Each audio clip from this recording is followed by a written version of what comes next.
Hello viewers, আসসালামু আলাইকুম। Welcome back to my channel. আশা করি সকলেই অনেক ভালো আছেন। আজকের ভিডিওতে আমি আপনাদেরকে একটি কামিজে হ্যান্ড প্রিন্টিং করে দেখাবো। শুরুতে আমি তুলিগুলা পানি দিয়ে ধুয়ে কাপড় দিয়ে মুছে নিয়েছি, কারণ অনেক সময় তুলিগুলো আর কি শক্ত হয়ে থাকে, তখন প্রিন্টিং করতে সমস্যা হয়। এখানে আমি অ্যাক্রিলিক কালার ব্যবহার করছি, আপনার চাইলে এই রংটা ব্যবহার করতে পারেন।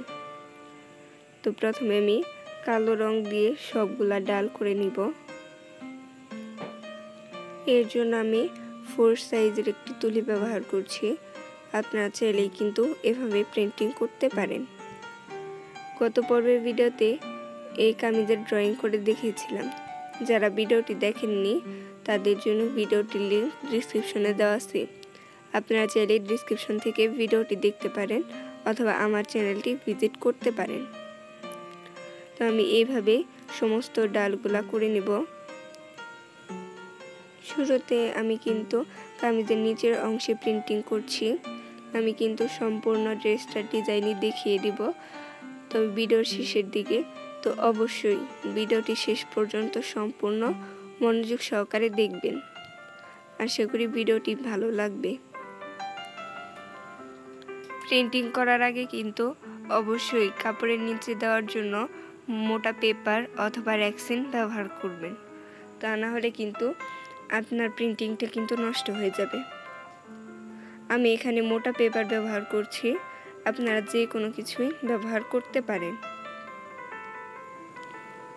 আর অবশ্যই প্রিন্টিং করা শেষ হলে কাপড়টিকে ভালোভাবে শুকিয়ে নেবেন এবং কাপড়ের উল্টা পাশ থেকে আয়রন করে নেবেন, তাহলে আর এই প্রিন্টিং রংটা উঠে যাওয়ার কিন্তু কোনোই চান্স থাকবে না।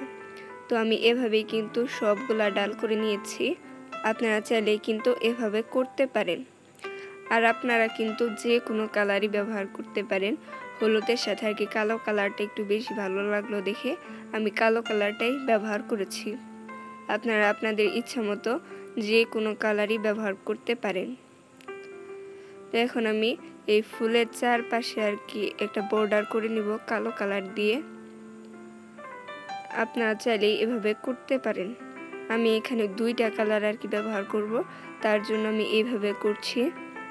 আপনারা চাইলেই কিন্তু এরকম ভাবে বর্ডার করতে পারেন অথবা এক কালারও ব্যবহার করতে পারেন, সেটা সম্পূর্ণই আপনার ব্যক্তিগত ইচ্ছা। যারা প্রিন্টিং বিষয়ে নতুন আছেন বা প্রিন্টিং নতুন শিখতে চাচ্ছেন তাদের জন্য আমার চ্যানেলে একটি ভিডিও দেওয়া আছে, যে ভিডিওটিতে কিভাবে প্রিন্টিং করতে হয় এবং কি করলে প্রিন্টিং কাপড় থেকে উঠে যাবে না এবং প্রিন্টিং বিষয়ে সকল ধরনের তথ্য দেওয়ার চেষ্টা করছি। তো আশা করি ওই ভিডিওটি দেখলে যারা নতুন আছেন তারা খুব সহজে প্রিন্টিং করতে পারবেন। তো ওই ভিডিওটি দেখতে হলে আমার চ্যানেলটি ভিজিট করবেন অথবা ওই ভিডিওর লিংক ডিসক্রিপশনেও দেওয়া আছে। আপনারা চাইলেই ডিসক্রিপশন থেকেই ভিডিওটি দেখতে পারেন।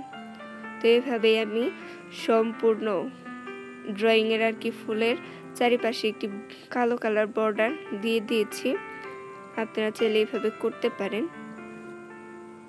এখন আমি এই বর্ডারের ভেতরে কিন্তু রং করে নিচ্ছি, তবে এই বর্ডারের ভেতরে প্রিন্টিং করার আগে কিন্তু কালো কালার রংটা একটু শুকিয়ে নেবেন, তা না হলে কিন্তু আপনার রংটা আর কি নষ্ট হয়ে যাবে। তো অবশ্যই একটু ভালোভাবে খেয়াল করে নেবেন। প্রিন্টিং বিষয়ে যারা নতুন আছেন বা যারা প্রিন্টিং নতুন করতেছেন তারা কিন্তু প্রিন্টিং করার আগে অবশ্যই ভালোভাবে একটা ড্রয়িং করে নেবেন, তাহলে কিন্তু আপনাদের প্রিন্টিং করাটা অনেক সুন্দর হবে। আর যারা আগে থেকে প্রিন্টিং করতে পারেন তারা এমনিও করতে পারেন অথবা ড্রয়িং করেও করতে পারেন, সেটা সম্পূর্ণ আপনার ইচ্ছা। আমার চ্যানেলে এরকম আরও অনেক সুন্দর সুন্দর কামিজে হ্যান্ড প্রিন্টিং, এমব্রয়ডারি, সরাসরি কামিজের ড্রয়িং, ড্রেস কাটিং ইত্যাদি আরও অনেক ভিডিও দেওয়া আছে। তো ভিডিওগুলো দেখতে হলে কিন্তু অবশ্যই আমার চ্যানেলটি ভিজিট করবেন। আশা করি অন্য ভিডিওগুলো ভালো লাগবে। আর ভিডিও শেষে এই ড্রেসটি কেমন লাগলো তা কিন্তু অবশ্যই কমেন্ট করে জানাবেন। আর ড্রেসটি ভালো লাগলে লাইক করবেন। আর এরকম আরও অনেক সুন্দর সুন্দর ডিজাইন পেতে হলে যারা আমার চ্যানেলে নতুন আছেন তারা অবশ্যই চ্যানেলটি সাবস্ক্রাইব করে পাশে থাকা বেল আইকনটি কিন্তু ক্লিক করে রাখবেন, যাতে আমার চ্যানেলে কোনো নতুন ভিডিও ছাড়ার সাথে সাথে আপনার কাছে ভিডিও নোটিফিকেশনটি চলে যায়। তো আমি কিন্তু সেমভাবেই সম্পূর্ণ ফুলের ভেতরে কিন্তু প্রিন্টিং করে নিয়েছি। এখন আমি সম্পূর্ণ ড্রয়িংয়ে যতগুলো পাতা আছে সবগুলা পাতাতে প্রিন্টিং করে নিচ্ছি। আপনারা আপনাদের ইচ্ছা মতো যে কোনো জায়গায় পাতা দিতে পারেন, ডালও দিতে পারেন, সেটা সম্পূর্ণই আপনার ইচ্ছা, অথবা আপনারা সেমভাবেও কিন্তু ড্রয়িংটা করতে পারেন। এই কামিজের ওপরেও কিন্তু বা গলার অংশেও কিন্তু আমি সেমভাবেই প্রিন্টিং করেছি। আশা করি সম্পূর্ণ ডিজাইনটা ভালো লাগবে আর যে কেউ এই ড্রেসটি তৈরি করতে পারবেন।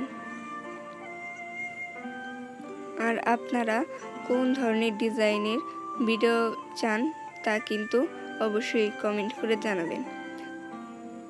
আমি চেষ্টা করব সেই অনুযায়ী ড্রেস তৈরি করার ও ভিডিও দেওয়ার। তো দেখুন আমি কিন্তু সবগুলা পাতাতেই সেমভাবে প্রিন্টিং করে নিচ্ছি।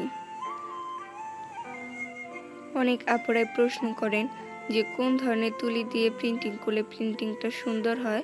তাদের জন্য আপনারা কিন্তু যে তুলি দিয়ে ভালো প্রিন্টিং করতে পারেন আপনারা কিন্তু সেই তুলি দিয়েই প্রিন্টিং করবেন, তাহলে আপনার প্রিন্টিংটা অনেক সুন্দর হবে। আর এই তুলি এবং রঙগুলা কিন্তু আপনারা যে কোনো লাইব্রেরির দোকানে অথবা স্টেশনারি বা চুমকি পুঁতির দোকানেও কিন্তু এই রং তুলি পেয়ে যাবেন। আমি কিন্তু সবগুলা ফুল পাতা সেমভাবে প্রিন্টিং করেছি আর গলার অংশেও কিন্তু আমি সেমভাবেই প্রিন্টিং করেছি। আশা করি ভিডিওটি ভালো লেগেছে। এটা হচ্ছে কামিজের নিচের অংশ, যে অংশটুকুতে কিন্তু আমি প্রিন্টিং করে দেখালাম।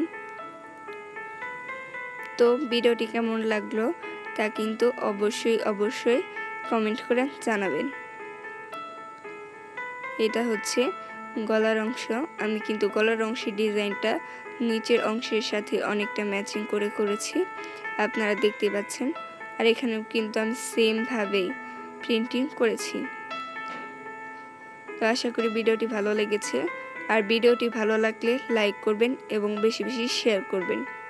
আর যারা এখনও আমার চ্যানেলটি সাবস্ক্রাইব করেননি তারা অবশ্যই চ্যানেলটি সাবস্ক্রাইব করে পাশে থাকা বেল আইকনটি ক্লিক করে রাখবেন। আর যারা আগে থেকে আমার চ্যানেলটি সাবস্ক্রাইব করে রেখেছেন তাদের সকলকেই অসংখ্য ধন্যবাদ।